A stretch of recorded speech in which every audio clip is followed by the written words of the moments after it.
ರಾಮಾಚಾರ್ಯ ಪಾತ್ರದ ನಂತರ ಜೊತೆಗಿದ್ದಂಥ ಚಾಮಯ್ಯನ ಪಾತ್ರ ಹುಡುಕುವಾಗ ನನಗೆ ಸಿಕ್ಕಿದ್ದು ನಮ್ಮ ಜೊತೆಯಾಗಿ ನಡೆದಂಥ ಪ್ರದೀಪ್ ಶಾಸ್ತ್ರಿ ಚಳ್ಳಕೆರೆ ಅವರು. ಮೂಲತಃ ಸಣ್ಣ ಕೆಲಸಗಳನ್ನು ಮಾಡ್ತಾ ಮಾಡ್ತಾ ಬರ್ಬೋದು, ಇಲ್ಲ ಬರ್ಬೋದು.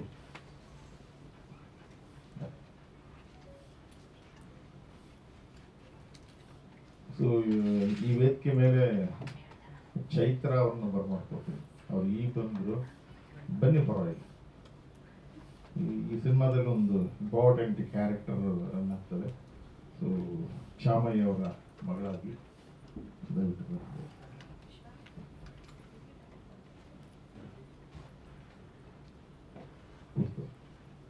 ಎಲ್ರಿಗೂ ನಮಸ್ಕಾರ. ಇದು ಮೊಟ್ಟ ಮೊದಲನೇದಾಗಿ ಈ ಸಿನಿಮಾದ ಕಥೆಯನ್ನ ನಾನು ಬೇಡ ಅಂತ ಎತ್ತಿಟ್ಟಿದ್ದೆ. ಆಕ್ಚುಲಾಗಿ ಆ ಕಥೆ ಯಾಕೋ ಕಾಣ್ತಾ ಇತ್ತು, ಸರಿ ಒಂದು ಪ್ರಯತ್ನ ಮಾಡಬೇಡ ಅಂದ್ಬಿಟ್ಟು ನಾನು ಈ ಉತ್ತರ ಕರ್ನಾಟಕದ ಪ್ರವಾಸದಲ್ಲಿದ್ದಾಗ ಅಲ್ಲಲ್ಲಿ ಈ ನಾಟಕಗಳನ್ನು ನೋಡೋದು ಒಂದಿಷ್ಟು ಇದಿತ್ತು ನನಗೆ. ಆ ಥರ ನಾಟಕ ನೋಡುವಾಗ ನನಗೆ ಕಣ್ಣಿಗೆ ಬಿದ್ದಿದ್ದು ಜಯಶ್ರೀ ರಾಜ್ ಅವರು. ಅವ್ರ ಹೆಸರು ಜಯಶ್ರೀ ರಾಜ್ ಅಂತ ಗೊತ್ತಿರಲಿಲ್ಲ. ಎಲ್ಲರೂ ಕೂಡ ಹೆಸರಿಗೆ ಜೊತೆಗೆ ಬೇರೆ ಹೊರದಲ್ಲೇ ಸೇರಿಸ್ಕೊತಾರೆ. ಆದರೆ ಅವರ ಶ್ರೀಮತಿ ಅವರ ಹೆಸರು ಜಯಶ್ರೀ, ಆಮೇಲೆ ಜೊತೆಗೆ ರಾಜ್ ಅನ್ನ ಸೇರಿಸ್ಕೊಂಡು ಜಯಶ್ರೀ ರಾಜ್ ಅವರು ವೃತ್ತಿ ರಂಗಭೂಮಿಯಲ್ಲಿ ನಿರಂತರವಾದ ಕೆಲಸವನ್ನು ಮಾಡಿಕೊಂಡು ಬಂದಿದ್ದಾರೆ ಅವರು. ಸೊ ಅದು ಮೊದಲನೇದು. ಸೊ ಎರಡನೇದು ಪ್ರದೀಪ್ ಶಾಸ್ತ್ರಿ ನಾನು ಬಹಳ ವರ್ಷಗಳೇ ನೋಡ್ಕೊಂಡ್ ಬಂದಿದ್ದೆ. ಸರಿ, ಈ ಕತೆಗೆ ಚಾಮಯ್ಯನ ಪಾತ್ರಕ್ಕೆ ಒಂದು 2 ಶೇಡ್ ಇತ್ತು, ಅದಕ್ಕೆ ಅವನು ಕರೆಕ್ಟಾಗಿ ಆಪ್ಟ್ ಆಗ್ತಾ ಇದ್ದ ಅಂದ್ಬಿಟ್ಟು ಅವನು ಕೂಡ ಕರೆದ. ಅವನು ಕೂಡ ಬಂದರು ಅಂತ ಪ್ರಕಾಶ್ ಸರ್, ಆಮೇಲೆ ಬಹುತೇಕ ಸುಧಾಕರ್, ಸೂರ್ಯತೇಜ ಅವರು, ಆಮೇಲೆ ಕಾರ್ತಿಕ, ಆಮೇಲೆ ಗುರು ಕಿರಣ್, ರಾಘವೇಂದ್ರ, ಸಾಬು ಮಧುಕರಿ, ಸಂದೀಪ್ ರಾಮಚಂದ್ರ, ಈಗ ಬಹಳಷ್ಟು ಜನ ಟೀಮ್ ವರ್ಕ್ ಮಾಡ್ತಾರೆ ನನಗೆ. ಲೀಡ್ ಕ್ಯಾರೆಕ್ಟರಲ್ಲಿ ರಾಜವೇಣಿ ಅವರಿದ್ದರು, ನಂತರ ವಿನೋತಾ ಅವರಿದ್ದರು, ಮತ್ತೆ ಜಯಶ್ರೀ ಅವರಿದ್ದರು. ಮೂವರು ಕೂಡ ಎಂಗೇಜ್ ಆಗಿದ್ದಾರೆ. ಒಂದು ವೃತ್ತಿ ರಂಗಭೂಮಿಯಲ್ಲಿ ತೊಡಗಿಸ್ಕೊಂಡಿದ್ದಾರೆ, ಇನ್ನೊಬ್ರು ಹುಷಾರಿಲ್ಲ, ಸೊ ಇನ್ನೊಬ್ರು ಬಂದಿಲ್ಲ. ಇಷ್ಟ ಅದು ಬಿಟ್ಟರೆ ಮಿಕ್ಕಿದ್ದು 2 ಟ್ರಯಲ್ ತೋರಿಸಿದ್ದಾರೆ. ಮುಂದುವರೆದು ಜಯಶ್ರೀ ರಾಜ್ ಅವರು ಮಾತಾಡ್ತಾರೆ. ಸರಿ, ಸಿನಿಮಾದ ತಂತ್ರಜ್ಞರು MRCನು ಕ್ಯಾಮ್ರಾ ಮಾಡಿದ್ರು, ಆಮೇಲೆ ಮ್ಯೂಸಿಕ್ ಸ್ಯಾಮ್ ಅವ್ರು ಮಾಡಿದ್ರು. ದಯವಿಟ್ಟು ಸ್ಯಾಮ್ ಅವರು ಬರಬೇಕು ಮೇಲೆ ಚೇರ್ ಕೊಟ್ಟರು. ಸ್ಯಾಮ್ ಅವ್ರು ಮಾಡಿದ್ರು.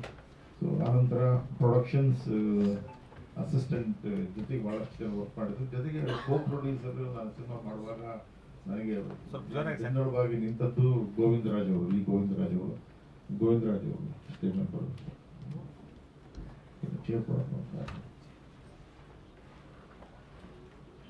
ಚಿತ್ರದುರ್ಗದ ಹಿನ್ನೆಲೆಯಲ್ಲಿ ನಡೆದಂತ ಒಂದು ಸಣ್ಣ ಘಟನೆಯನ್ನ ಆಧಾರವಾಗಿ ಇಟ್ಕೊಂಡು ಅದು ಹೇಗ್ ಮಾಡೋದು ಅನ್ನೋದೊಂದು ಇದಿತ್ತು ನನಗೆ. ನಾಗರಹಾವು ಸಿನಿಮಾದ ಮುಂದುವರೆದ ಭಾಗ ಮಾಡಿ ಆದ್ಮೇಲೆ ಕತೆಗೆ ಯಜಮಾನ್ರ ಇಲ್ಲ ಅಂದಾಗ ಕತೆ ಎಲ್ಲ ಸೋಲುತ್ತೇನೋ, ಅವ್ರು ಮಾಡಿದ್ರೆ ಸರಿ ಅನ್ಸುತ್ತೇನೋ ಅಂತ ಒಂದು ಇದಿತ್ತು ನನಗೆ. ಹಾಗಾಗಿ ಕಥೆಯನ್ನ ಇನ್ನೊಂದಿಷ್ಟು ತೆಳುವು ಮಾಡಿಕೊಂಡು ಅದಾದ ನಂತರ ಕಥೆಯ ಲೈನ್ ಅನ್ನ ಇನ್ನೊಂದು ಕಡೆ ತಿರುಗಿಸಿ, ಅದಾದ ಮೇಲೆ ಚಾಮಯ್ಯ ಸನಾಫ್ ರಾಮಾಚಾರಿ ಶೀರ್ಷಿಕೆ ಇಟ್ಟ ಮೇಲೆ ಬಹಳಷ್ಟು ನಮಗೆ ಒಂದಿಷ್ಟು ಕ್ರಿಟಿಕ್ ಶುರುವಾಗೋಯ್ತು. ಅಲ್ಲರಿ, ರಾಮಾಚಾರಿ ಚಾಮಯ್ಯ ಹೆಂಗ್ರಿ ಕಾಂಬಿನೇಷನ್? ಚಾಮಯ್ಯನ ಮಗ ರಾಮಾಚಾರಿ ಸಂತೋಷ ಇತ್ತು, ಈ ರಾಮಾಚಾರಿ ಮಗ ಚಾಮಯ್ಯ ಅಂತ ಇಟ್ಬಿಡಿದ್ರಿ ಏನ್ರಿ ಇದೆಲ್ಲ ಅಂತ. ಇಲ್ಲಿ ಹೆಸರಿಟ್ಟಿದ್ವಿ, ಸಿನಿಮಾ ಆಮೇಲೆ ನೋಡಿ ಅಂತೇಳಿ ಎಲ್ಲ ಸೋಷಿಯಲ್ ಮೀಡಿಯಾದೆಲ್ಲ ತುಂಬಾ ಹರಿದಾಡ್ತು ವಿಷಯಗಳೆಲ್ಲ. ಅದಾದ್ಮೇಲೆ ಚಿತ್ರೀಕರಣ ಮಾಡಕ್ ಹೋದಾಗ ನನಗೆ ಗೊತ್ತಾಗಿದ್ದೇನು ಅಂದ್ರೆ, ಇಡೀ ಕರ್ನಾಟಕದ ಬಹುತೇಕ ಭಾಗಗಳಲ್ಲಿ ವಿಷ್ಣುವರ್ಧನ್ ಸಾರ್ ಅವರು ಇದ್ದಾರೆ ಅನ್ನೋ ಭಾವನೆಯಲ್ಲೇ ಜನ ಇದ್ದಾರೆ ಇವತ್ತು, ಅವರ ಭಕ್ತರು, ಅವರ ಅಭಿಮಾನಿಗಳು. ನಾವು ಇವನ್ ಕರ್ಕೊಂಡೋಗಿ ಶೂಟಿಂಗ್ ಮಾಡಕ್ ಹೋದಾಗ ಟೋಟಲ್ ಮಾಡಕ್ ಆಗ್ಲಿಲ್ಲ ನಮ್ಗೆ. ಅಷ್ಟು ಜನ ಹೊತ್ಕೊಂಡ್ರು ಚಿತ್ರದುರ್ಗದಲ್ಲಿ. ನಮ್ಗೆ ಟೋಟಲ್ ನಾವು ಜಾಮ್ ಆಗ್ಬಿಟ್ಟು ನಾವು ಏನ್ ಮಾಡೋದು ಗೊತ್ತಾಗ್ತಾ ಇಲ್ಲ ನಮಗೆ. ಈಗ ಮೂವ್ ಆಗ್ಲಿಲ್ಲ ಟೋಟಲ್, ನಮ್ಗೆ ಯಾವ ಇದನ್ ಮಾಡಕ್ ಆಗ್ಲಿಲ್ಲ. ಇಮಿಡಿಯೇಟ್ ಆಗಿ ಇಲ್ಲ ಹೊರಟು ಬಂದ್ಬಿಡಿ ಸುಮ್ಮನೆ, ಆಮೇಲೆ ಒಂದಕ್ಕೊಂದು ಬೆಳೆದು ಏನಾದ್ರು ಆದ್ರೆ ಕಷ್ಟ ಅಂದ್ಬಿಟ್ಟು ಇಮಿಡಿಯೇಟ್ ಆಗಿ ಹೊರಟ್ಬಿಟ್ಟು ಬಂದ್ಬಿಡ್ಲಿ. ಅದಾದ್ಮೇಲೆ ಮತ್ತೆ ಮುಂದಿನ ವರ್ಷಕ್ಕೆ ಮತ್ತೆ ಪ್ಲಾನ್ ಹಾಕೊಂಡ್ವಿ. ಹಂಗ ಹಾಕೊಂಡು ಅದನ್ನ ಎಲ್ಲೆಲ್ಲಿ ಮಾಡ್ಬೇಕಾಗಿತ್ತು ವರ್ಕ್ ಮೊದಲೇ ಪ್ಲಾನ್ ಮಾಡಿ ಆಮೇಲೆ ಶೂಟ್ ಮಾಡಿ ಇವ್ರು ಏನೇನು ಜಾಗಗಳಿದ್ದನ್ನು ನೀಟಾಗಿ ಇಟ್ಕೊಂಡು ವರ್ಕ್ ಮಾಡಿ ಜನಗಳು ಸ್ವಲ್ಪ ಅವಾಗ ನಮಗೆ ಕೋಆಪರೇಟ್ ಮಾಡಿದ್ರು. ಅಲ್ಲೆಲ್ಲೆಲ್ಲ ನಾವು ಸ್ವಲ್ಪ ಬಂದೋಬಸ್ತ್ ಮಾಡ್ಕೊಂಡು ಮಾಡಿದ್ವಿ. ಸೊ ಅದು ಯಜಮಾನ್ರ ಬ್ಲೆಸ್ಸಿಂಗ್. ಇವರಿದ್ದಾರೆ ಅನ್ನೋ ಇದರಲ್ಲೇ ಆ ಜನ ಇದಾರಲ್ಲ ಅಭಿಮಾನಿಗಳು, ಅದಕ್ಕೆ ನಾವು ಕರ್ನಾಟಕದವ್ರನ್ನ ಎಷ್ಟು ಇದು ಮಾಡಿದ್ರು ಸಾಲದು ನಾವು. ಸೊ ಈ ಸಿನಿಮಾದ ಆಯ್ಕೆ ಪ್ರಕ್ರಿಯೆ ಕಲಾವಿದರದು ತಂತ್ರಜ್ಞರದು ಎಲ್ಲ ಮಾಡಿಕೊಂಡು ಇಡೀ ಸಿನಿಮಾವನ್ನು ತಂದು ಇಟ್ಟಾಗ ಎಲ್ಲ ನಮ್ಮ ಪಲಕಿ ಫಿಲ್ಮ್ ಇನ್ಸ್ಟಿಟ್ಯೂಟ್ ಹುಡುಗರನ್ನ ಏನೇನು ರೆಡಿ ಮಾಡಿದ್ದೆ ಅವ್ರನ್ನ ಇನ್ನೊಂದ್ಸರಿ ರೆಡಿ ಮಾಡೋಕ್ಕೆ ಶುರು ಮಾಡಿದೆ. ಎಲ್ಲರೂ ಎಲ್ಲ ವಿಭಾಗಗಳಲ್ಲಿ ಕೆಲಸ ಮಾಡಿದ್ರು. ಗೋವಿಂದ್ ಅವರು ನಿರಂತರವಾಗಿ ರಂಗಭೂಮಿಯಿಂದ, ರೈಲು ರಂಗಭೂಮಿಯಿಂದ ಅವ್ರ ಜೊತೆಯಾಗಿ ಬಂದರು. ಆಮೇಲೆ ಹುಡುಗರೆಲ್ಲ ಬಂದು ಕೈ ಜೋಡಿಸಿದ್ರು. ಒಟ್ಟಾರೆ ಎಲ್ಲ ಸಿನಿಮಾವು ಬಾದಾಮಿ, ಐಹೊಳೆ, ಬನಶಂಕರಿ ಮತ್ತೆ ಬೆಂಗಳೂರು, ಚಿತ್ರದುರ್ಗ ಮುಗಿಸ್ಕೊಂಡು ಸಿನಿಮಾವನ್ನ ಮುಂದಿನ ತಿಂಗಳು ಏಪ್ರಿಲ್ ನಾವು ಇದನ್ನ ತೆರೆಗೆ ತರಲಿಕ್ಕೆ ಇಷ್ಟಪಟ್ಟಿದ್ದೇನೆ. ತಾವುಗಳು ವಿಚಾರವನ್ನ ಪ್ರಚಾರ ಮಾಡಿ ಇದಕ್ಕೊಂದು ನ್ಯಾಯ ಒದಗಿಸ್ಕೊಡ್ತೀರಾ ಅಂತೇಳಿ ಮತ್ತೊಂದು ಮನವಿ ಅಷ್ಟೇ, ಅದು ಬಿಟ್ಟರೆ ಹೆಚ್ಚೇನು ಹೇಳಿಲ್ಲ. ನಮಸ್ತೆ. ಈ ಬಂಧನ ಸಿನಿಮಾದಲ್ಲಿ ಭೇಟಿಯಾಗಿತ್ತು. ಅದಕ್ಕಿಂತ ಮೊದಲು ವಿಷ್ಣು ಸೇನ ಕದಂಬ ಸಿನಿಮಾ ಟೈಮಲ್ಲಿ ಡೈರೆಕ್ಟರ್ ನಾಗಣ್ಣ ಸರ್ ಕರ್ಕೊಂಡು ಹೋಗಿದ್ರು. ಯಜಮಾನ್ರ ಕರೀತಾರೆ ಬರ್ರಿ ಅಂತ. ನಮಗೆ ಅವ್ರು ನೋಡಿದ್ರೆ ಅರ್ಧ ಭಯ ಆಗಿತ್ತು, ಅಲ್ಲಿ ನಡಕ ಶುರುವಾಗಿತ್ತು. ಆಮೇಲೆ ಅವರು ಕ್ಯಾಪ್ರಲ್ಲಿ ಹಾಕಿದ್ರು, ಪೊಲೀಸ್ ಗಾಡಿಯಲ್ಲಿ ಇದ್ರು, ಕೈ ಹಿಡಿದ್ರು, ಮಾತಾಡಿಸಿದ್ರು, ಬನ್ನಿ ಮಾತಾಡೋಣ ಅಂದಾಗ ಕೈವಾರ ಅನೌನ್ಸ್ ಆದಾಗ. ಅದಾದ್ಮೇಲೆ ವಿಜಯ ಸಾರಥಿ ಸರ್ ನಿನಗೆ ಗೊತ್ತಾಗಲಾಗ ಕಣೆ ಅಪಾಯ ಬರ್ಲಿಕ್ಕೆ ಅಂದ್ಬಿಟ್ಟು ಮತ್ತೆ ಅವರು ಕರ್ಕೊಂಡು ಹೋದ್ರು ನನ್ನ. ಯಜಮಾನ್ರಿಗೆ ಮತ್ತೇನೊಂದ್ಸರಿ ಪರಿಚಯ ಮಾಡಿದ್ರು. ಅವಾಗಲೇ ಬನ್ನಿ, ಯಾಕೆ ಸಂಕೋಚ ಪಡ್ತೀರಾ ಅಂತ. ನಮಗೆ ಭಯ ಇತ್ತು ಅವ್ರ ಮುಂದೆ ನಿಂತ್ಕೊಳ್ಳೋಕೆ ನಮಗೆ. ಅದಾದ್ಮೇಲೆ ಅವ್ರು ಕೈವಾರ ತಾತೆಯ ಸಿನಿಮಾವನ್ನು ನೋಡಿ ಅದರ ಹಾಡುಗಳನ್ನೆಲ್ಲ ಅವರು ಹಾಡ್ತಾ ನನ್ನ ಮುಂದೆ ಈ ಬಂಧನ ಚಿತ್ರೀಕರಣ ಸಮಯದಲ್ಲಿ ಜಯದಿಗ್ಜಿ ಸಾರು, ವೀರಲಕ್ಷ್ಮಿ ಸಿಂಗ್, ರಾಮನಾಥ್ ಸಾರು, ತಾರಾ ಅವರ ಮೇಡಮ್ ಎಲ್ಲ ಇದ್ರು. ಮಧ್ಯಾಹ್ನ ಊಟ ಮುಗಿಸಿ ಅವರು ಶಾರ್ಟ್ ಬರ್ಬೇಕಾಗಿತ್ತು. ತಾರಾ ಮೇಡಮ್ ಹೇಳಿದ್ರು ಬಂದಿದ್ದಾರೆ ಅಂತ. ಸರಿ ಬಂದು ಕೂರಿಸ್ಕೊಂಡವರು ಸರಿ ಸುಮಾರು ಒಂದು 2.25 ಗಂಟೆಗಳ ಕಾಲ ಜೊತೆಗೆ ಪ್ರಯಾಣ ಮಾಡಿದ್ರು, ಕೂತ್ಕೊಂಡು 1 to 1. ಅವಾಗ ಹೇಳಿದಂಥ ಕಥೆ ಇದು. ಅವರು ನಾನು ನಾಯಕನಟಿ ತಿಪ್ಪೇರುದ್ರ ಸ್ವಾಮಿ ಅದ್ರ ಬಗ್ಗೆ ಹೇಳಿದ್ರೆ, ಚಿತ್ರದುರ್ಗ ಅಂದ ತಕ್ಷಣ ಅವ್ರು ಸಹಜವಾಗಿ ನಾಯಕನಟಿ ತಿಪ್ಪೇರುದ್ರ ಸ್ವಾಮಿ ಬಗ್ಗೆ ಬಹಳ ಆಸಕ್ತಿ ಇತ್ತು. ನೋಡಿ ಅದನ್ನ ಅಂತ. ಸರಿ ಸರ್ ಅಂತ ಅಂದ್ಬಿಟ್ಟು ಇದನ್ನೊಂದು ಸ್ವಲ್ಪ ಹೇಳ್ಬೇಕು ಅಂತ ಧೈರ್ಯದಲ್ಲಿ ಹೇಳ್ಬಿಟ್ಟು ಅವರು ಇಲ್ಲ ಚೆನ್ನಾಗಿದೆ ಮಾಡೋಣ ಬಿಡಿ, ಮೊದಲು ಇದನ್ನು ಮುಗಿಸ್ಕೊಳ್ಳೋಣ ಅಂತಂದ್ರು. ಅದಾದ ನಂತರ ನಾವು ಅವ್ರನ್ನ ಇಲ್ಲವಾದ ಸಮಯದಲ್ಲಿ ಬಿಟ್ಕೊಡೋದು ಒಳ್ಳೇದು ಬಿಟ್ಟು, ಆನಂತರದ ಯಾಕೋ ಕಾಡ್ತಾ ಇತ್ತು ಕತೆ, ನಿರಂತರವಾಗಿ ಕಾಡ್ತಾ ಇತ್ತು. ಅವ್ರಿದ್ದಾರೆ ಏನೋ ಪಕ್ಕದಲ್ಲಿ ಏನೋ ತರನ ಆಗ್ತಾ ಇತ್ತು ನಮಗೂ ಕೂಡ. ಅವಾಗ ಈ ಕ್ಯಾರೆಕ್ಟರ್ ಶುರುವಾದಾಗ ಇವ್ರನ್ನ ಆಲ್ಮೋಸ್ಟ್ ಒಂದು 6-7 ಶೂಟು, ಸಾಂಗ್ ಮಾಡಿಸೋದು, ಆಕ್ಟ್ ಮಾಡಿಸೋದು, ವಾಯ್ಸ್ ಕರ್ಕೊಂಡು ಹೋಗೋದು, ಡಬ್ಬಿಂಗ್ ಮಾಡಿಸೋದು, ಕರೆಕ್ಟಾಗಿದೆಯಾ ಚೆಕ್ ಮಾಡೋದು, ಇದನ್ನೇ ಮಾಡೋದು. ಅವ್ರು ತುಂಬಾ ಕೋಪರೇಟ್ ಮಾಡಿದ್ರು. ಅವ್ರು ಕಾರ್ದಾಗೆಲ್ಲ ಬಂದ್ರು ಪಾಪ. ಅವ್ರದ್ದು ನಮ್ಮ ಆಫೀಸಿಗೂ ಅವ್ರಿಗೂ ಒಂದು 50 ಕಿಲೋಮೀಟರ್ ದೂರ ಇತ್ತು. ಬರೋರು ಹೇಳಿದ್ದೆಲ್ಲ ಕೆಲಸ ಮಾಡೋರು, ಹೋಗೋರು. ಸಿನಿಮಾ ಮುಗಿಯೋವರೆಗೂ ಅವರನ್ನು ಅನುಕರಣೆ ಮಾಡಲಿಲ್ಲ ಅವರು. ನಾನು ಹೇಳಿದೆ ಅನುಕರಣೆ ಮಾಡಕ್ಕೆ ಹೋಗ್ಬೇಡಿ, ನಿಮ್ಮ ತನವನ್ನು ನೀವು ಕಾಪಾಡಿಕೊಂಡು ವೃತ್ತಿ ರಂಗಭೂಮಿಯ ಅದನ್ನು ಮಾತ್ರ ನೀವು ಪ್ರೆಸೆಂಟ್ ಮಾಡಿ. ಅದೇ ರೀತಿ ಅವರು ಮಾಡಿಕೊಟ್ರು. ಸೊ ಮಾಡಿದ್ದನ್ನು ಯಥಾವತ್ತು ನಾನು ಇಲ್ಲಿ ಇಟ್ಟಿದ್ದೀನಿ. ಮಧ್ಯದಲ್ಲಿ ಮಾತ್ರ ಅವರ ಗುರುತಿರಲಿ ಅಂತ ಈ ಕಡಗ ಮತ್ತೆ ಕಾಲಿನ ಸಿಂಬಲ್ ಏನಿತ್ತು ಅದನ್ನು ಮಾತ್ರ ಬಳಸಿದ್ದೀನಿ. ಇನ್ನೆಲ್ಲ ಕಡೆ ಅವರು ಜಯಶ್ರೀ ರಾಜ್ ಅವರು ಅವರ ಅಭಿನಯವನ್ನು ಸಂಪೂರ್ಣವಾಗಿ ಇದನ್ನು ಹಿಡಿದಿಟ್ಟಿದ್ದಾರೆ. ಇಡೀ 2 ಗಂಟೆ ಸಿನಿಮಾ ಬಹಳ ಚೆನ್ನಾಗಿ ಹಿಡಿದಿಟ್ಟಿದ್ದಾರೆ. ಎಲ್ಲ ಪಾತ್ರಗಳು ತುಂಬ ಚೆನ್ನಾಗಿ ಹಿಡಿದಿಟ್ಟಿದ್ದಾರೆ. ಮ್ಯೂಸಿಕ್, ಬ್ಯಾಕ್ಗ್ರೌಂಡ್ ಸ್ಕೋರ್ ತುಂಬ ಚೆನ್ನಾಗಿದೆ. 2 ಗಜಲ್ ಇಟ್ಕೊಂಡು ವರ್ಕ್ ಮಾಡಿದ್ವಿ ನಾವು. ಒಂದು ಅಬ್ದುಲ್ ಹೈದರ್ದು ತೋರಣಗಲ್ ಅಂತೇಳಿ, ರಫೀಕ್ ಅಂತ ಅವರು ಮಹಾರಾಷ್ಟ್ರ ಅವರು, ಬೆಳಗಾವಿ ಅವರು ಹಾಡಿದ್ರು. ಇನ್ನೊಂದು ಕುಮಾರ್ ಚಲಿಯಾ ಅಂತೇಳಿ ಪ್ರೊಫೆಸರ್ ಅವರು ಒಂದು ಹಾಡನ್ನು ಬರೆದ್ರು. ಅದು ದೀಪಾವಳಿ ರಾಜ್ಯ ಮಟ್ಟದ ಇದರಲ್ಲಿ ಆಯ್ಕೆಯಾಗಿತ್ತು. ಆ 2 ಗೀತೆಗಳನ್ನು ನಾನು ಇದು ಮಾಡಿದೆ. ಮತ್ತೆ ಸುಶೀಲ್ MRC ಕ್ಯಾಮ್ರಾ ಡಿಪಾರ್ಟ್ಮೆಂಟಿಗೆ ಬಂದಿದ್ದೆ. ಇದರಲ್ಲಿ ಪಾತ್ರದಲ್ಲಿ ಒಂದು ಸಣ್ಣ ದೃಶ್ಯದಲ್ಲಿ ರಾಷ್ಟ್ರೀಯ ಸ್ವಯಂ ಸೇವಕ ಸಂಘದ ಒಂದು ವಿಚಾರಧಾರೆಯನ್ನ ರಂಗಭೂಮಿ ಮೇಲೆ ಪ್ರಯೋಗ ಆಗುತ್ತೆ. ಅದು ರಂಗಭೂಮಿ ಮೇಲೆ ಪ್ರಯೋಗ ಆಯಿತು. ಫೋಟೋ ಶೂಟ್ ಎಲ್ಲ ಮಾಡಿದ್ವಿ. ಡಿಸೈನರಿಗೆ ಒಂದಿಷ್ಟು ಫೋಟೋಗಳನ್ನು ಕಳಿಸಿದ್ವಿ. ಅವ್ರು ಆಯ್ಕೆ ಮಾಡಿ ಫಸ್ಟ್ ಆ ಡಿಸೈನನ್ನು ಕಳಿಸಿದ್ರು ನನಗೆ. ಅದು ಚೆನ್ನಾಗಿತ್ತು. ಅದು ಸರಿ, ಅದನ್ನು ಸುಮ್ಮನೆ ನಾವು ಅಪ್ಲೈ ಮಾಡಿದ್ವಿ. ಅದು ತುಂಬ ಒಳ್ಳೆ ರೆಸ್ಪಾನ್ಸ್ ಬಂತು. ಸೊ ಹಾಗಾಗಿ ರಂಗಭೂಮಿಯ ಮೇಲೆ ಮಾಡಿದಂಥ ಪಾತ್ರವನ್ನು ಸೊ ನಾವಲ್ಲಿ ಅದರಲ್ಲಿ ಬಳಸಿದ್ವಿ ನಾವು. ಸೊ ಇದರಲ್ಲಿ ರಾಷ್ಟ್ರೀಯ ಸ್ವಯಂ ಸೇವಕ ಸಂಘದ ಯಾವುದೇ ರೀತಿ ರಿವಾಜುಗಳು, ಅದರ ಷರತ್ತುಗಳು ಆ ಥರದ್ದು ಏನಿಲ್ಲ. ಒಟ್ಟಾರೆ ಪ್ರೇಕ್ಷಕರಿಗೆ ಇದು ಒಂದು ಒಳ್ಳೆ ಸಿನಿಮಾ ಮುಟ್ಟಿಸ್ಬೇಕು ಅನ್ನೋ ಕಾರಣಕ್ಕೋಸ್ಕರ ಮಾಡಿದ್ವಿ.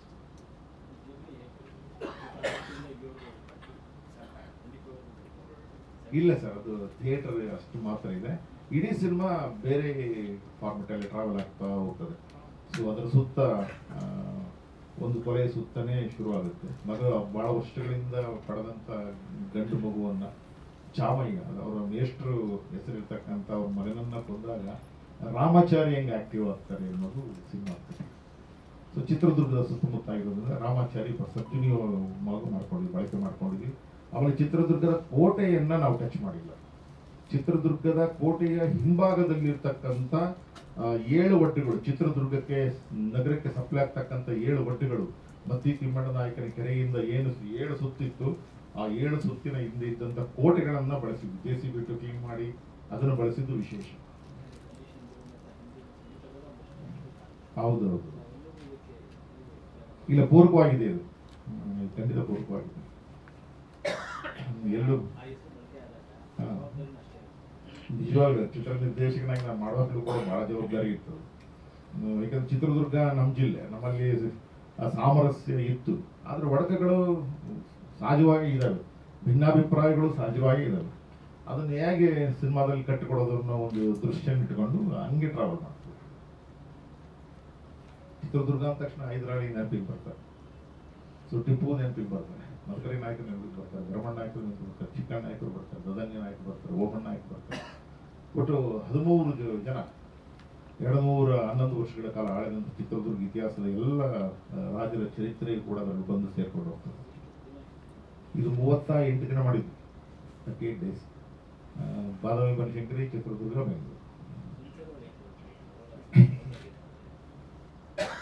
ಇಲ್ಲ ಜನರವರು ಮಾಮೂಲಿ ಇದಕ್ಕೆ ಕೊಡ್ತೀವಿ ಅಂತಂದ್ರು, ಆಮೇಲೆ ಅದು ಕೊಡೋದು ಏನಿಲ್ಲ ಸರ್ ಅಂತೆಲ್ಲ ಕೇಳ್ಕೊಂಡ್ಮೇಲೆ, ಆಮೇಲೆ ಅದು ಇದು ಮಾತಾಡಿ ವಿಷಯ ಚರ್ಚೆ ಆದ್ಮೇಲೆ ಇವು ಕಠಿಣ ಚಲ ಒಂದೇ ಒಂದು ಡೈಲಾಗ್ ಇತ್ತು ಜಾಸ್ತಿ. ಅವರಿಗೆ ನನ್ನ ಆರಾಧ್ಯ ದೇವ ಗದಗಿನ ಅನೇಕ ಪಂಡಿತ ಪುಟ್ಟರಾಜ ಕವಿ ಗವಾಯಿಗಳಿಗೆ ಸ್ಮರಿಸುತ್ತಾ ಇಂಥ ಒಂದು ಪವಿತ್ರವಾದ ವೇದಿಕೆಗೆ ನಮ್ಮನ್ನು ವೃತ್ತಿ ರಂಗಭೂಮಿ ಕಲಾವಿದರನ್ನ ಬೆಳ್ಳಿ ತೆರೆ ಮೇಲೆ ತೋರಿಸ್ತಕ್ಕಂಥ ಒಂದು ಪ್ರಯತ್ನವನ್ನು ಮಾಡ್ತಕ್ಕಂಥ ಸಾಹಸವನ್ನು ಮಾಡಿರ್ತಕ್ಕಂಥ ನನ್ನ ಗುರುಗಳಾಗಿರ್ತಕ್ಕಂಥ ರಾಧಾಕೃಷ್ಣ ಪಲ್ಲಕ್ಕಿ ಗುರುಗಳವರಿಗೆ ವಂದಿಸುತ್ತಾ, ಕನ್ನಡ ಚಿತ್ರರಂಗದಲ್ಲಿ ಬಹಳಷ್ಟು ಜನರು ತಾಂತ್ರಿಕ ವರ್ಗದವ್ರನ್ನಾಯಿತು, ನಟರನ್ನಾಯಿತು, ಪ್ರತಿಯೊಬ್ಬರನ್ನು ಕೂಡ ಒಂದು ಮೇಲ್ಮಟ್ಟಕ್ಕೆ ತಂದು ಅವರ ಬದುಕನ್ನು ಉತ್ತಮ ರೀತಿಯ ಅನಾವರಣ ಮಾಡತಕ್ಕಂಥ ಕಾರಣೀಭೂತರಾಗಿರ್ತಕ್ಕಂಥ ಎಲ್ಲ ಮಾಧ್ಯಮ ಮಿತ್ರರನ್ನು ಹೃದಯಪೂರ್ವಕವನ್ನು ಅರ್ಪಿಸ್ತಾ ಇದ್ದೇನೆ. ಇದನ್ನು ಸ್ವೀಕರಿಸಿ ಆಶೀರ್ವದಿಸಿ. ನಾನು ವೃತ್ತಿರಂಗಭೂಮಿ ಕಲಾವಿದ. ನನ್ನ 3ನೇ ತಲೆಮಾರು ವೃತ್ತಿರಂಗಭೂಮಿಯಲ್ಲಿ ನಡೀತಾ ಇರೋದು. ನನ್ನ ತಾತನವರು, ನನ್ನ ತಂದೆ, ಇಡೀ ನನ್ನ ಕುಟುಂಬವೇ ನಾವು ವೃತ್ತಿರಂಗಭೂಮಿ ನಾಟಕ ಕಂಪನಿ ಕಲಾವಿದರು. ಇದರಲ್ಲೇ ಬದುಕನ್ನು ಕಟ್ಟಿಕೊಂಡು ಇದರಲ್ಲೇ ಬದುಕನ್ನು ನಡೆಸ್ತಾ ಇರ್ತಕ್ಕಂಥವ್ರು ನಾವು. ಸೊ ಇಂಥವ್ರನ್ನ ಗುರುತಿಸಿ ಒಂದು ಸಿನಿಮಾದಲ್ಲಿ, ಆದರೂ ನಾನು ಕೂಡ ವಿಷ್ಣುಜಿಯರ ಅಭಿನಯ ಮಾಡ್ತಕ್ಕಂಥ ಸಂದರ್ಭ ನನಗೆ ನಾಟಕದ ಕಂಪನಿಯಿಂದಲೇ ನನಗೆ ಶುರುವಾಗಿತ್ತು. ನನಗೆ ನನ್ನ ನಾಟಕದ ಕಂಪನಿಯ ಗುರುಗಳು ನಾದೇ ನರಸಿಂಹಮೂರ್ತಿಗಳು ಅಂತ ಚಾಮರಾಜನಗರದವರು. ಅವರೇ ನನಗೆ ನಿನ್ನ ಪಾತ್ರದಲ್ಲಿ ನಿನ್ನ ಅಭಿನಯ, ನೀನು ಮಾಡ್ತಕ್ಕಂಥ ಹಾವ ಭಾವ ಎಲ್ಲ ವಿಷ್ಣುವರ್ಧನ್ ಅವರ ಹೋಲಿಕೆ ಆಗುತ್ತೆ, ನೀನು ಅದನ್ನು ಅನುಕರಣೆ ಮಾಡಿದ್ರೆ ಇನ್ನೂ ಉತ್ತಮ ರೀತಿ ಮನೋರಂಜನೆ ಕೊಡ್ಲಿಕ್ಕೆ ಸಾಧ್ಯ ಆಗುತ್ತೆ ಅಂತ ಅವ್ರು ಹೇಳಿದಾಗ, ಆ ನಾಟಕದಲ್ಲಿ ಬರ್ತಕ್ಕಂಥ ಕಥಾನಾಯಕನ ಪಾತ್ರ, ಆ ಪಾತ್ರವನ್ನು ವಿಷ್ಣುವರ್ಧನ್ ಅವರ ಶೈಲಿಯಲ್ಲಿ ಮಾಡಿದ್ರೆ ಅದಕ್ಕೆ ಹೆಚ್ಚಿನ ಮೆರುಗು ಸಿಗುತ್ತೆ, ನೀನು ಅದರ ಕಡೆ ಗಮನ ಕೊಡು ಅಂತ ಹೇಳಿದಾಗಿಂದ ನಾನು ವಿಷ್ಣುಜಿಯವರ ಅಭಿನಯವನ್ನ ಅದರ ಕಡೆ ಗಮನ ಕೊಡೋಕೆ ಶುರು ಮಾಡಿದೆ. ಪ್ರತಿಯೊಂದು ನಾಟಕದಲ್ಲೂ ಕೂಡ ಆ ಕಥಾನಾಯಕನ ಪಾತ್ರವನ್ನು ವಿಷ್ಣುವರ್ಧನರು ಮಾಡದೇ ಇರೋ ಪಾತ್ರಗಳವೆಲ್ಲ, ನಮ್ಮ ವೃತ್ತಿರಂಗಭೂಮಿ ನಾಟಕದ ಕಂಪನಿಯ ಪಾತ್ರಗಳೆಲ್ಲ ವಿಷ್ಣುಜಿಯವರು ಮಾಡದೇ ಇರೋದು. ಅದನ್ನು ಮಾಡಿದ್ರೆ ನಿಮಗೆ ಹೆಚ್ಚಿನ ಮೆರುಗು ಸಿಗುತ್ತೆ ಅಂತ ಹೇಳಿದ್ಮೇಲೆ ನಾನು ಅದನ್ನು ಶುರು ಮಾಡಿದೆ.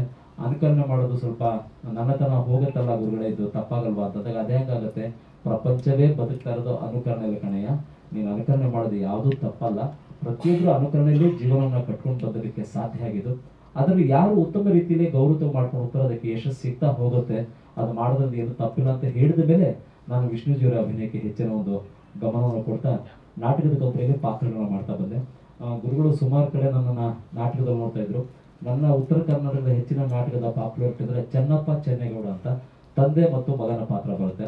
ಆ ಪಾತ್ರವನ್ನ 2 ಶೈಲಿಯಲ್ಲಿ ಮಾಡ್ತಿದ್ದೆ. ವಿಷ್ಣುಜಿಯವರ ಶೈಲಿಯಲ್ಲಿ ತಂದೆ ಮತ್ತು ಮಗನ ಪಾತ್ರದಲ್ಲಿ ಕಾಣಿಸ್ಕೊಳ್ತದೆ. ಅದು ತುಂಬಾ ನಮ್ಮ ಕಂಪನಿಗಳಲ್ಲಿ ಹೆಚ್ಚಿನ ಒಂದು ಪ್ರಾಧಾನ್ಯತೆ ಬಂತು.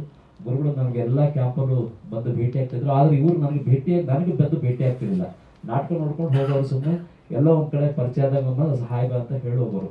ಅಲ್ಲಿವರೆಗೂ ಪಲ್ಲಕ್ಕಿ ಸರ್ ಅವ್ರ ಪರಿಚಯ ಇಲ್ಲ.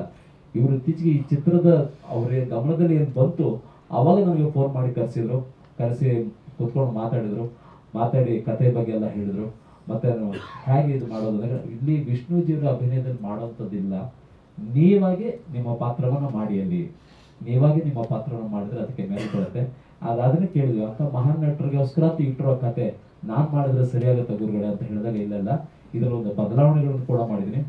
ಅವರ ಸವಿ ನೆನಪನ್ನ ಜನಗಳಿಗೆ ನಾವು ಉಣಿಸ್ತಕ್ಕಂಥ ಕೆಲಸವನ್ನು ಮಾಡೋಣ. ಮನರಂಜನಾ ಕ್ಷೇತ್ರದಲ್ಲಿ ಇದೀವಿ ಅಂದಾಗ ಒಂದು ಆರೋಗ್ಯಕರವಾದ ಮನರಂಜನೆ ಕೊಡೋಣ ಅನ್ನೋ ಉದ್ದೇಶ ಇಟ್ಕೊಂಡು ಇದನ್ನು ಮಾಡ್ತಾ ಇದ್ದೀನಿ. ಅವ್ರ ಹೆಸರಿಗೆ ಒಂದು ಗೌರವ ತರ್ತಕ್ಕಂಥ ಕೆಲಸವನ್ನು ಮಾಡೋಣ. ಅಲ್ಲಿ ಯಾವುದೇ ರೀತಿಯಲ್ಲಿ ಅವರ ಗೌರವಕ್ಕೆ, ಆತ್ಮಗೌರವಕ್ಕೆ, ಅವರ ವ್ಯಕ್ತಿತ್ವಕ್ಕೆ ಧಕ್ಕೆ ಬರದ ರೀತಿಯಲ್ಲಿ ಕಥೆಯನ್ನು ಅವರು ನಿರ್ಮಾಣ ಮಾಡಿದ್ರು.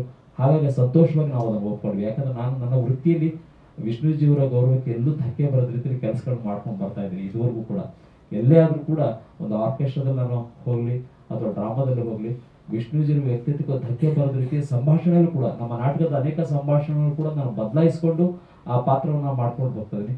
ಅಂತ ಒಂದು ಅವಕಾಶನ ಇದರಲ್ಲಿ ಕೊಟ್ಟರು. ಕಥೆನ ಹೇಳಿದ್ರು. ಕತೆ ಹೇಳಿದಾಗ ಬಹಳ ಸಂತೋಷ ಅನ್ನಿಸ್ತು. ನಮ್ಮಂತ ರಂಗಭೂಮಿ ಕಲಾವಿದರನ್ನು ಕೂಡ ಕರೆಸಿ ಅವ್ರ ಕೈಲಿಂದ ಒಂದು ಉತ್ತಮವಾದಂಥ ಕಾಯಕವನ್ನು ಮಾಡಿಸಿದಲ್ಲ ಅಂತ ಹೇಳ್ಬಿಟ್ಟು ಸಂತೋಷ ಒಪ್ಕೊಂಡು ಗುರುಗಳ ಜೊತೆ ನಾವು ಕೆಲಸ ಮಾಡ್ಕೊಂಡ್ ಬಂದ್ವಿ. ಇದೆಲ್ಲ ಏನೇ ಯಶಸ್ಸು, ಏನೇ ಕೀರ್ತಿ ಸಿಕ್ಕರು ಅವ್ರಿಗೆ. ಆದ್ರೆ ಇವ್ರದೊಂದು ವಿಶೇಷತೆ ಅಂದ್ರೆ, ನಮ್ಮ ಈ ಚಿತ್ರದಲ್ಲಿ ಯಾರು ಮುಖ್ಯಸ್ಥರು ಅನ್ನೋ ರೀತಿಯಲ್ಲಿ ಇಲ್ಲ. ನಮ್ಮ ಚಿತ್ರದಲ್ಲಿ ಚಿತ್ರವೇ ಅದಕ್ಕೊಬ್ಬ ಅದ್ಭುತವಾಗಿರ್ತ ಹೀರೋ ಅಂತ ಮಾಡಿದ್ದಾರೆ. ಚಿತ್ರದಲ್ಲಿ ನಾವೆಲ್ಲ ಪಾತ್ರಧಾರಿಗಳು ಮಾತ್ರ. ಚಿತ್ರವೇ ಒಂದು ಅದ್ಭುತವಾದಂತ ಹೀರೋ. ಇಲ್ಲೇ ಹೀರೋ ವಿಲನ್ ಅಂತಕ್ಕಂಥ ಯಾವುದು ಏರಿಳಿತಗಳನ್ನು ಇಟ್ಟಿಲ್ಲ. ಎಲ್ಲರಿಗೂ ಸರಿ ಸಮಾನ ರೀತಿಯಲ್ಲಿ ನೋಡಿಕೊಂಡು ಅವರ ಪಾತ್ರವನ್ನು ಅಚ್ಚುಕಟ್ಟಾಗಿ ಮಾಡೋ ರೀತಿಯಲ್ಲಿ ಒಂದು ಅದ್ಭುತವಾದ ಕಥೆನ ಹೇಳಿದ್ರು ಗುರುಗಳು. ಬಹಳ ಚೆನ್ನಾಗಿ ಮೂಡಿ ಬಂದಿದೆ ಅನ್ಕೊಂಡಿದ್ವಿ. ಈಗ ಹೇಳಿದ್ರು ವಿಷ್ಣುಜಿಯವರ ಬಗ್ಗೆ ನಾನು ಬಹುಶಃ ಇದನ್ನ ಉತ್ಪ್ರೇಕ್ಷೆ ಅಂತ ಯಾರು ಅನ್ಕೋಬೇಡಿ. ನಾನು ವಿಷ್ಣುಜಿಯವರ ಪಾತ್ರ ಅಭಿಮಾನಿಗಳು ಎಷ್ಟು ಜನ ಇದ್ದಾರೆ, ಹಳ್ಳಿಗಳೆಲ್ಲ ನಾನು ಹೋಗಿ ಬಂದಿನಿ. ನಾವು ಈ ಭಾಗ ಅಷ್ಟೇ ಅಲ್ಲ, ಬೀದರ್, ಉತ್ತರ ಕನ್ನಡ, ಕರ್ನಾಟಕ, ನಮ್ಮ ಜಿಲ್ಲೆಯಲ್ಲಿ ಎಷ್ಟೆಷ್ಟು ಹಳ್ಳಿಗಳಿರುತ್ತೆ ಅಲ್ಲೆಲ್ಲ ಕಾರ್ಯಕ್ರಮಕ್ಕೆ ಹೋಗ್ತೀವಿ. ವಿಷ್ಣುಜಿಯವರಲ್ಲ, ಬರೀ ಸ್ಕ್ರೀನಲ್ಲೇ ನೋಡಿ ಅವರ ಅಭಿಮಾನಿಗಳಾದಂತರು ಬಹಳಷ್ಟು ಜನ ಇದ್ದಾರೆ. ಈಗ ಬೆಂಗಳೂರು ಗೊತ್ತಿಲ್ಲ ಅವ್ರಿಗೆ, ಎಲ್ಲಿ ಏನಂತ ಗೊತ್ತಿಲ್ಲ, ಬರೀ ಸ್ಕ್ರೀನಲ್ಲಿ ನೋಡಿ ಅವ್ರನ್ನ ಆರಾಧಿಸ್ತಕ್ಕಂಥ ಅನೇಕ ಅಭಿಮಾನಿಗಳಿದ್ದಾರೆ. ಆ ಸಂತೋಷ ನಾವು ಅನುಭವಿಸಿದ್ವಿ ಅಲ್ಲಿ ಹೋದಾಗ. ಅವ್ರಿಗೆ ಕೊಡ್ತಕ್ಕಂಥ ಗೌರವ ಏನು, ಅವ್ರ ಮೇಲೆ ಎಂಥ ಪ್ರೀತಿ ಇಟ್ಟಿದ್ದಾರೆ ಅನ್ನತಕ್ಕಂಥದನ್ನ ಈ ಕ್ಷಣಕ್ಕೂ ಕೂಡ ನಡೀತಾ ಇದೆ. ನಿಜವಾದ ಅದೊಂದು ಪವಾಡ ಪುರುಷರಂತ ಅನ್ಕೋಬಹುದು ನಾವು. ಈ ರಂಗಕ್ಕೋಸ್ಕರ ಹುಟ್ಟಿದಂಥ ಮಹಾನ್ ಚೇತನ ಅವರು ತಮ್ಮ ಖಾಸಗಿ ಜೀವನ, ಚಿತ್ರರಂಗದ ಜೀವನ ಎರಡನ್ನೂ ಬಹಳ ಪ್ರಾಂಜಲತೆಯಿಂದ ನಡ್ಕೊಂಡ್ ಬಂದಿದ್ದಕ್ಕೆ ಈಗಲೂ ಕೂಡ ಅವರ ಬಗ್ಗೆ ಬಹಳಷ್ಟು ಗೌರವನ ಎಲ್ಲ ಕಡೆಗೂ ಇಟ್ಕೊಂಡಿದ್ದಾರೆ.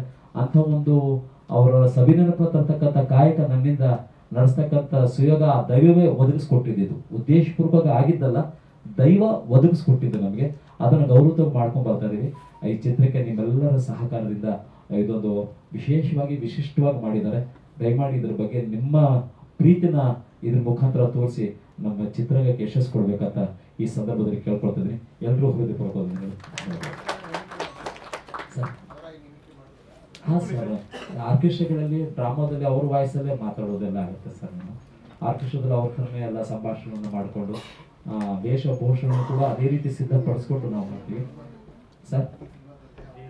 ಹಾ, ಅವ್ರ ವಾಯ್ಸಲ್ಲಿ ಸ್ವಲ್ಪ ಅಂದ್ರೆ ಪೂರ್ತಿ ಅಂತಲ್ಲ, ಒಂದ್ ಮಟ್ಟಕ್ಕೆ ತಂದ್ರೆ ಚಂದ ಇರುತ್ತೆ, ಬೇಸ್ ವಾಯ್ಸ್ ಇದ್ರೆ ಸರಿ ಇರುತ್ತೆ ಅಂತ ಹೇಳಿದ್ರಿಂದ ಅದನ್ನು ಮಾಡಿಲ್ಲ. ಅವ್ರದ್ದು ಅನುಕರಣೆ ಮಾಡಿಲ್ಲ, ಒಂದು ಸ್ವಲ್ಪ ಬೇಸ್ ವಾಯ್ಸಲ್ಲೇ ಆದ್ರೆ ಚಂದ ಇರುತ್ತೆ ಅಂತ ಹೇಳ್ಬಿಟ್ಟು ಹೇಳಿ ಮಾಡಿಸಿದ್ದಾರೆ ಅದನ್ನು ಸರ್.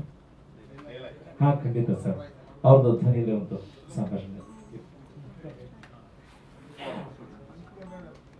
ಅದು ಸಿಂಹಾದ್ರಿಯ ಸಿಂಹ ಚಿತ್ರದ ಒಂದು ಪುಟ್ಟ ಸಂಭಾಷಣೆ ನನಗೆ. ನಮ್ಮೂರ್ ಜಮೀನ್ ತಗೊಳಕ್ಲಿ ಎಷ್ಟ ಧೈರ್ಯ ನಿನ್ಗೆ? ನಮ್ಮೂರ್ ಜನರಿಗೆ ಕೆಲಸ ಕೊಡಕ್ ನೀನ್ ಯಾವಲ್ಲ? ನಮ್ಮೂರ್ಲಿ ಯಾರು ಹಸ್ಕೊಂಡಿದಾರ? ಇಲ್ಲ ನಿಂತವ ಯಾರು ಬೇಡಕ್ ಬಂದವರ? ಈಕೆ ಮಕ್ಕಳು ಇವ್ರಿಗೆ ಕೈ ಕೊಟ್ಟು ಹುಟ್ಟಿದ್ರು. ಇವಳು ಈ ಭೂಮಿತಾನ ನಂಬ್ಕೊಂಡಿದ್ದಾಳೆ. ಈ ಭೂಮಿತಾಯಿ ಈಕೆ ಕೈ ಬಿಡಲಿಲ್ಲ. ಇದು ನಮ್ ಕಡೆ ಓದು ತಿನ್ನು ಗಂಜಿ ಕುಡ್ತಾಳೆ. ಈಗ ನೀನು ಇದರ ಫ್ಯಾಕ್ಟ್ರಿ ಕಟ್ಟಕ್ಕೆ ಕಿತ್ಕೊಂಡು ಹೋಗ್ಬಿಟ್ರೆ ಅವಳ ಹೊಟ್ಟೆಗೇನು? ನೀನ್ ಫ್ಯಾಕ್ಟ್ರಿ ಚರ್ಮ ತಿನ್ಬೇಕಲ್ಲ? ಕೊಪ್ಪಿದ ಮಗನೇ, ಎಷ್ಟ ಧೈರ್ಯ ನಿನ್ಗೆ? ನಂತವನೇ ದುಡ್ಡಿನ ಬಗ್ಗೆ ಮಾತಾಡ್ತೀಯ? ಕೋಟಿ ಗಟ್ಟಲೆ ಹಣನ ಪುಟ್ಕೋಸಿ ತಿರುಗಾಡ್ದು ವಂಶಗಳನ್ನ ನಮ್ದು. ನಂತವನೇ ದುಡ್ಡಿನ ಬಗ್ಗೆ ಮಾತಾಡ್ತೀಯ? ನಿನ್ನ ಮಂತ್ರಿಗೆ ಹೋಗೇಳು, ಅವನು ಗುಡ್ಡಿಗೆ ಬಿಸಿ ರಕ್ತ ಇರೋದೇ ನಿಜ ಆದ್ರೆ ಈ ಸಿಂಹದ ಗುಹೆಯಿಂದ ಒಂದು ಹುಲ್ಕಡ್ಡಿ ಕಿತ್ಕೊಂಡು ಹಾ.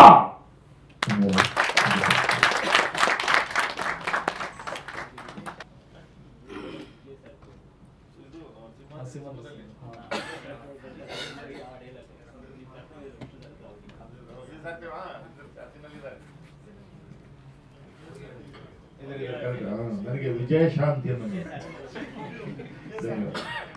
ಸರ್ ಅಪೂರ್ಣ ಅವರಿಗೆ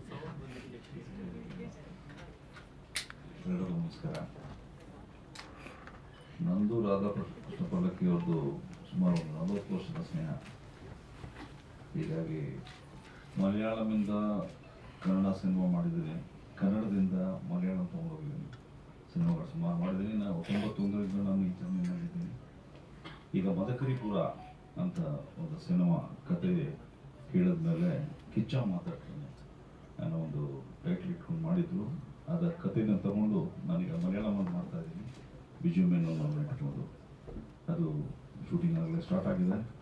ಹಾಗಾಗಿ ಈ ಒಂದು ಚಾಮಯ್ಯ ಸಣ್ಣ ಬ್ರಹ್ಮಚಾರಿ ಇದೊಂದು ಇದು ಅಂತ ಹೇಳೋದಕ್ಕೆ ಎಲ್ಲ ಬಂದಿದ್ದೀನಿ. ಎಲ್ಲರೂ ಒಳ್ಳೆಯದಾಗಲಿ ಅಂತ ಹೇಳಿ ನಾನು ಥ್ಯಾಂಕ್ ಯು. Thank you. ನನ್ನದು ಒಂದು ಸಣ್ಣ ಪಾತ್ರ ಇದರಲ್ಲಿ. ಬಹುಶಃ ನಾಗರಹಾವು ಚಿತ್ರ ನೀವೆಲ್ಲ ನೋಡಿರ್ತೀರಿ. ಅದರಲ್ಲಿ ಲೋಕನಾಥ್ ಮಾಡಿದಾರಲ್ಲ ಪಾತ್ರ, ಬಹುಶಃ ಆ ಪಾತ್ರದ ಮುಂದುವರಿಕೆ ಆಗಿದ್ದಿದ್ರೆ ಈ ಜನರೇಷನ್ ಜೊತೆ ಅಂತ ಪಾತ್ರ ಯಾವ ರೀತಿ ಇಂಟ್ರಾಕ್ಟ್ ಮಾಡುತ್ತೆ ಅನ್ನೋದನ್ನ ಒಂದು ಆಲೋಚನೆಗೆ ತಗೊಂಡು ಒಂದು ಪಾತ್ರವನ್ನು ಸೃಷ್ಟಿ ಮಾಡೋದು ಹೇಗಿರುತ್ತೆ ಆ ಥರದ ಒಂದು ಪಾತ್ರ. ನಾಗರಾವು ನೀವೆಲ್ಲ ನೋಡಿದಾಗ ಕೊನೆಯಲ್ಲಿ ಆ ದುರಂತದಲ್ಲಿ ಕೊನೆಗೊಳ್ಳುವಂತ ಆ ಚಲನಚಿತ್ರ, ಅದ್ರ ಚಲನಚಿತ್ರ ಮುಗಿಬೋದು, ಆದರೆ ಸಮಾಜ ಮುಂದುವರಿಯುತ್ತಲ್ಲ, ಆ ಸಮಾಜ ಆ ಒಂದು ಬ್ಯಾಕ್ ಡ್ರಾಪ್ ನಲ್ಲಿ ಮತ್ತೆ ಮುಂದುವರೆದ್ರೆ ಹೇಗಿರುತ್ತೆ ಅನ್ನೋದನ್ನ ಚಾಮಯ್ಯ ಸಣ್ಣ ಬ್ರಹ್ಮಚಾರಿನಲ್ಲಿ ಪಲ್ಲಕ್ಕಿ ಸಾರು ಇವತ್ತಿನ ಜನರೇಷನ್ ಜೊತೆನಲ್ಲಿ ಇವತ್ತಿನ ಕಾಲಮಾನದಲ್ಲಿ ಹೇಗೆ ಅದನ್ನ ಮೂಡಿ ಬರೆಸೋದಕ್ಕೆ ಸಾಧ್ಯ ಅನ್ನೋದನ್ನ ಬಹಳ ಚೆನ್ನಾಗಿ ಈ ಚಿತ್ರದಲ್ಲಿ ಮಾಡಿದ್ದಾರೆ. ರಾಜು ಸರ್ ಅವರು ಹೇಳಿದಾಗೆ ಇಲ್ಲಿ ಯಾರು ಮುಖ್ಯರಲ್ಲ, ಯಾರು ಅಮುಖ್ಯರೂ ಅಲ್ಲ, ಆ ಥರದಲ್ಲಿ ಮಾಡಿ ಇಡೀ ಕತೆ ಒಂದು ಒಂದು ಕಾಂಪ್ರಹೆನ್ಸಿವ್ ಆಗಿ ಸಂಪೂರ್ಣವಾಗಿ ಒಂದು ರೀತಿಯ ಇವತ್ತಿನ ಜನರೇಷನ್ ಅಲ್ಲಿ ಏನೆಲ್ಲ ನಡೀತಾ ಇದೆ ಅನ್ನೋದನ್ನ ತುಂಬಾ ಚೆನ್ನಾಗಿ ಅದು ಮೂಡಿ ಬಂದಿದೆ. ಪಲ್ಲಕ್ಕಿ ಸರ್ ಅವರ ಒಂದು ದೊಡ್ಡ ಶಕ್ತಿ ಏನಪ್ಪಾ ಅಂತಂದ್ರೆ ಅವ್ರು ಯಾವತ್ತೂ ಯುವಕರ ಜೊತೆನೆ ಇರ್ತಾರೆ. ನೀವು ಯಾವತ್ತೇ ನೋಡಿ ಒಂದು ಯುವಕರ ದಂಡು ಅವ್ರ ಜೊತೆ ಯಾವತ್ತೂ ಇರುತ್ತೆ. ಹಾಗಾಗಿ ಬಹುಶಃ ಅವರು ಯೌವನನೂ ಕಳ್ಕೊಂಡಿಲ್ಲ, ಅವರು ಹಂಗೆ ಇದ್ದಾರೆ, ಅವತ್ತಿಂದನೂ ಹಿಂಗೆ ಇದ್ದಾರೆ ಅಂತ ಕಾಣುತ್ತೆ. ಅಥವಾ ಇದು ಒಂದು ಯುವಕರ ಮಧ್ಯೆ ಇವತ್ತಿನ ಜನರೇಷನ್ ಜೊತೆನಲ್ಲಿ ಆ ಕಥೆಯನ್ನ ಹೇಗೆ ಹೇಳೋದಕ್ಕೆ ಸಾಧ್ಯ ಅನ್ನೋದನ್ನ ಬಹಳ ಚೆನ್ನಾಗಿ ಅದನ್ನ ತೋರಿಸಿದ್ದಾರೆ. ನಾನು ಸಂಪೂರ್ಣ ಚಿತ್ರವನ್ನು ನೋಡೋಕ್ಕಾಗಿಲ್ಲ, ಆದರೆ ನಾನು ಕಂಡಂತ ತುಣುಕುಗಳಲ್ಲಿ ಅದು ಚೆನ್ನಾಗಿ ಮೂಡಿ ಬಂದಿದೆ. ಈ ಸಿನಿಮಾ ಮಾಡ್ಬೇಕಾದ್ರೆ ಅಣ್ಣ ನನಗೆ ಕಥೆ ಎಲ್ಲ ಹೇಳಿದ್ರು. ಕಥೆ ಒಂಥರ ಇಂಟ್ರೆಸ್ಟ್ ಆಗಿತ್ತು. ಆಯ್ತು ನಾನು ನಿಮಗೆ ಸಹಾಯ ಮಾಡ್ತೀನಿ ಅಂತ ಹೇಳ್ಬಿಟ್ಟು ನಾನು ಈ ಚಿತ್ರಕ್ಕೆ ಕೋ ಪ್ರೊಡ್ಯೂಸರ್ ಆಗಿ ನಿಂತ್ಕೊಂಡು ಬೆನ್ನೆಲುಬಾಗಿ ನಿಂತು ಸಹಾಯ ಮಾಡಿದ್ದೀನಿ. ಈ ಚಿತ್ರ 3 ಕಡೆ ಶೂಟಿಂಗ್ ನಡೀತದೆ. ಅಲ್ಲೆಲ್ಲ ಹೋಗಿ ಜೊತೆ ನಿಂತು ಕೆಲಸ ಮುಗಿಸ್ಕೊಂಡು ಬಂದಿದ್ದೀವಿ. ಇಲ್ಲ, ಈಗ ನಾವು ಆ್ಯಕ್ಟ್ ಮಾಡಿದ್ವಿ ಏಪ್ರಿಲಲ್ಲಿ. ಸ್ಯಾಮ್ ಅವರು ಮ್ಯೂಸಿಕ್ ಡೈರೆಕ್ಟರ್ ಸ್ಯಾಮ್ ಅವರು. ಚಾಮಯ್ಯ ಸಣ್ಣ ಬ್ರಹ್ಮಚಾರಿ ಈ ಪಿಕ್ಚರ್ ರೆಕಾರ್ಡಿಂಗು ಮತ್ತು ಸಾಂಗ್ ನಾನು ವರ್ಕ್ ಮಾಡಿದ್ದೀನಿ. ತುಂಬ ಚಾಲೆಂಜಿಂಗ್ ಆಗಿತ್ತು ಕೆಲಸ, ತುಂಬ ಚೆನ್ನಾಗಿ ಬಂದಿದೆ. Vishnuvardhan sir last picture work ಮಾಡಿದ್ದೆ, ಮ್ಯೂಸಿಕ್ ಡೈರೆಕ್ಟರ್ ಶ್ರೀಧರ್ ಸಪ್ರಾವ್ ಅವರಿಗೆ. ಅದಾದಮೇಲೆ ಇದು ನಿಜವಾಗ್ಲೂ ವಿಷ್ಣುವರ್ಧನ್ ಸರ್ ಮೂವಿ ಅವ್ರ ಪಿಕ್ಚರ್ಗೆ ವರ್ಕ್ ಮಾಡೋ ಥರ ಒಂದು ಫೀಲಿಂಗ್ ಇತ್ತು, ಚೆನ್ನಾಗಿತ್ತು. ಈ ಪಿಕ್ಚರು 100% ಸಕ್ಸಸ್ ಆಗಬೇಕು ಅಂತ. ಸಾಂಗ್ಸು ಗಜಲ್ ಟೈಪ್ 2 ಸಾಂಗ್ ಮಾಡಿದ್ವಿ. ನಾರ್ಮಲ್ ಥರ ಇದೆ, ಸ್ವಲ್ಪ ಮೆಲೋಡಿ.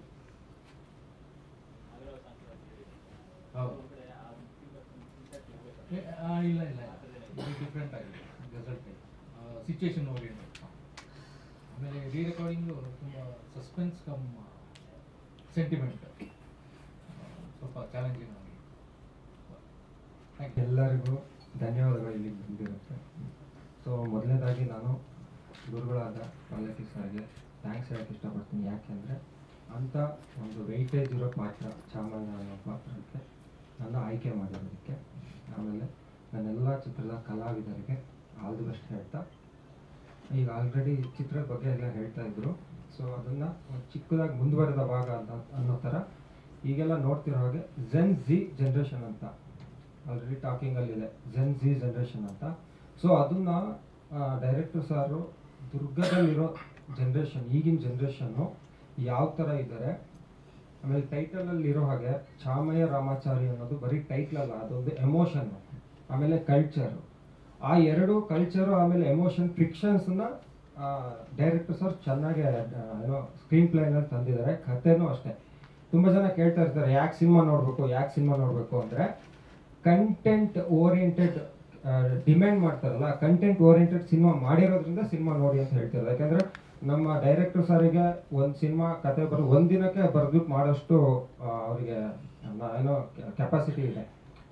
ಒಂದು ಸೀನನ್ನ 1 ಹಾಫ್ ಅವರಲ್ಲಿ ಫುಲ್ ವಿತ್ ಡೈಲಾಗ್ ಬರೆದು ಏನೋ ಸ್ಕ್ರೀನ್ ಮುಂದೆ ತರೋಷ್ಟು ನಾಲೆಡ್ಜು, ಅಷ್ಟು ಅನುಭವ ಇರೋದ್ರಿಂದ ಈ ಥರ ಸಬ್ಜೆಕ್ಟ್ ಯಾಕೆ ಮಾಡ್ತಾ ಇದ್ದಾರೆ ಅಂದರೆ ಅವರಿಗೆ ಒಂದು ಹ್ಯೂಮನ್ ವ್ಯಾಲ್ಯೂಸಲ್ಲಿರೋ ಒಂದು ಇದು. ಸೊ ಈ ಕಥೆಯಲ್ಲೂ ಅಷ್ಟೇ ಎಲ್ಲ ಪಾತ್ರಗಳು, ಅದಕ್ಕೆ ಹೇಳ್ತಾರೆ ಈ ಚಾಮಯ್ಯ ಸಣ್ಣ ರಾಮಾಚಾರಿಯಲ್ಲಿ ಯಾರು ಹೀರೋ ಇಲ್ಲ, ಬರೀ ಕಥೆನೇ ಹೀರೋ, ಸ್ಕ್ರೀನ್ ಪ್ಲೇನೇ ಹೀರೋಯಿನ್ ಅಂತ ಹೇಳ್ಬೋದು. ಸೊ ಆ ರೀತಿಯಾದ ಒಂದು ಕತೆ ಇಟ್ಕೊಂಡು ಮಾಡಿರೋಂಥ, ಅದೇ ನನಗೆ ಕತೆ ಹೇಳಿಲ್ಲ ಆ್ಯಕ್ಚುಲಿ, ಟೈಟ್ ಹೇಳಿದಾಗ ತುಂಬ ನಡೆದ್ಬಿಟ್ಟೆ ಏನು ಸರ್ ಈ ಥರನ ಅಂತ. ಆಮೇಲೆ ಮಾಡ್ತಾ ಫುಲ್ ಹಾರ್ಟ್ ಅಟ್ಯಾಕೇ ಆಗೋಯ್ತು. ಹೋಗ್ತಾ ನಮ್ಮ ಗೆಳೆಯರೆಲ್ಲ ಇದ್ದಾರೆ, ಅವರಿಗೆಲ್ಲ ಗೊತ್ತು ಯಾವ ಥರ ಸೀನ್ಗಳಿದೆ ಅಂದರೆ ನಿಜವಾಗ್ಲೂ ನಡ್ಕೊಬರೋಂಥ ಡೈಲಾಗ್ಸು, ನಡ್ಕೊಬರೋಂಥ ಸೀನ್ಗಳು. ಚೈತ್ರ ಅವ್ರಿಗೆ ಗೊತ್ತಲ್ವಾ, ಅಂತಂಥ ಡೈಲಾಗ್ ನಮಗೆ ಮಾಡೋಕ್ಕೆ ಆಗಿಲ್ಲ. ಆ್ಯಕ್ಚುಲಿ ಒಂದು ಸೀನಲ್ಲೆಲ್ಲ ನಾವಿಬ್ಬರು ಶೇಕ್ ಆಗಿಬಿಟ್ಟಿದ್ದೀವಿ, ಅಷ್ಟು ಅಂಥ ಡೈಲಾಗ್ ನಾವು ಯಾವತ್ತೂ ಹೇಳದೇ ಇರೋ ಡೈಲಾಗ್ಗಳು, ಮಾಡದೇ ಇರೋ ಏನೋ ಇದು.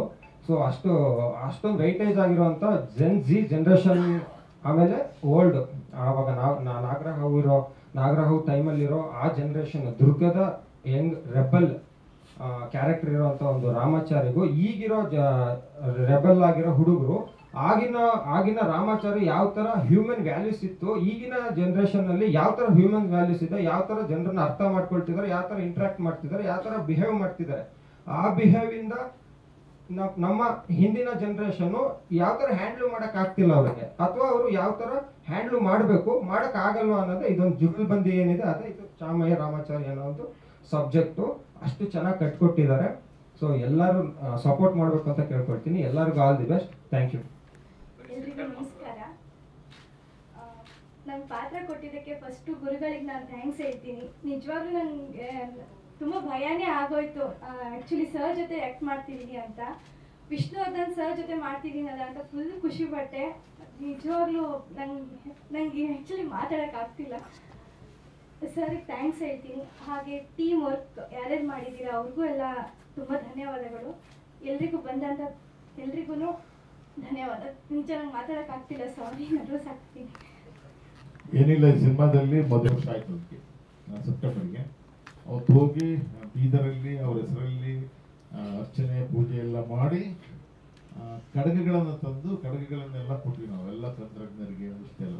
ಮತ್ತೆ ಆ ಕಡಗಗಳನ್ನ ಅವತ್ತು ಏನು ಸೆಪ್ಟೆಂಬರ್ ಅವರ ದಿನಾಚರಣೆ ಇದೆ ಅದಕ್ಕೆ ನಾವು ಕಡಗ ದಿನಾಚರಣೆ ಅಂತಲೂ ಮಾಡಿ ನಾವು ಎಲ್ರಿಗೂ ಕಡಗ ಕೊಡೋಕೆ ಶುರು ಮಾಡ್ಬಿಟ್ಟಿದ್ವಿ. ಈಗ ಇನ್ನೊಂದಿಷ್ಟು ಕಡಗಗಳು ತಂದಿದ್ವಿ. ಸೊ ಆ ಕಡಗಗಳನ್ನ ಇಂಪಾರ್ಟೆಂಟ್ ಕಲಾವಿದರು ಒಂದು 2 ಜನಕ್ಕೆ ಮಾತ್ರ ಆ ಕಡಗಗಳನ್ನ ಕೊಡ್ತೀನಿ. ಆ ಕಡಗಗಳು ಬರಪ್ಪ ಸಂದೀಪ, ಇಲ್ಲಿ ಕ್ಯಾಮ್ರಾ ಇರುತ್ತೆ, ಬರಪ್ಪ. ಕಡಗ ಅವರ ಸೈಜಿನ ಕಡಗನ ಕೊಟ್ಬಿಟ್ಟೆ, ಅವ್ರು ಆಯ್ಕೆ ಮಾಡಿ ಬರೋ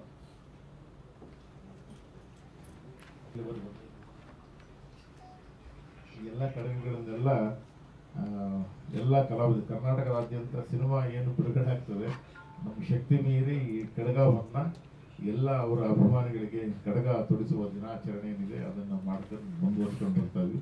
ಜೊತೆಗೆ ಇದನ್ನು ಮಾಡಿದಂಥವರು ಮುರಳೀಧರ ಅಂತೇಳಿ ಶಿಲ್ಪಿಗಳು, ಮೈಸೂರಿನವರು, ಶಿಕ್ಷಕರವರು, ಅವರು ಇನ್ನೊಂದು ಅದ್ಭುತವಾದ ಇದನ್ನು ಮಾಡ್ತಿದ್ದಾರೆ. ಸೊ ಇದು FRP ವರ್ಕ್ಸಲ್ಲಿ ಮಾಡಿದ್ದು. ಸೊ ಅವರು ಸಿನಿಮಾಗೋಸ್ಕರ ಮಾಡಿಕೊಟ್ಟಂಥದ್ದು ಇದು. ಅದು ಭಾಳ ವಿಶೇಷ. ಇದು ಸೂರ್ಯ ತೇಜ ಅವರು ದಯವಿಟ್ಟು ಧರಿಸ್ಬೇಕು. ಸಂದೀಪ ಈಗ ಅವರು ಸೈಜ್ ಅವರೇ ಆಯ್ಕೆ ಮಾಡ್ಕೊಂಡಿದ್ದಾರೆ. ಗುರುಕಿರಣ್ ಅಂತೇಳಿ ಚಿತ್ರದುರ್ಗ ರಂಗಭೂಮಿಯ ಇವರಲ್ಲೂ ಕೂಡ ಒಳ್ಳೆದಾಗಬೇಕು. ಆದಷ್ಟು ಮಾಧ್ಯಮದವ್ರನ್ನ ಚೆನ್ನಾಗಿ ನೋಡ್ಕೊ. ಇಲ್ಲ, ಅದು ಇನ್ನೊಂದು ಪ್ಲಾನ್ ಇದೆ ಸಾರ್ದು. ಅದು ಆದ್ಮೇಲೆ ಅದಕ್ಕಿಂತ ಮುಂಚೆ ಹೇಳಿ ಅಂದ್ರು ಇಲ್ಲ, ಯಜಮಾನರು ಮಾಡಿಸ್ತಾರೆ.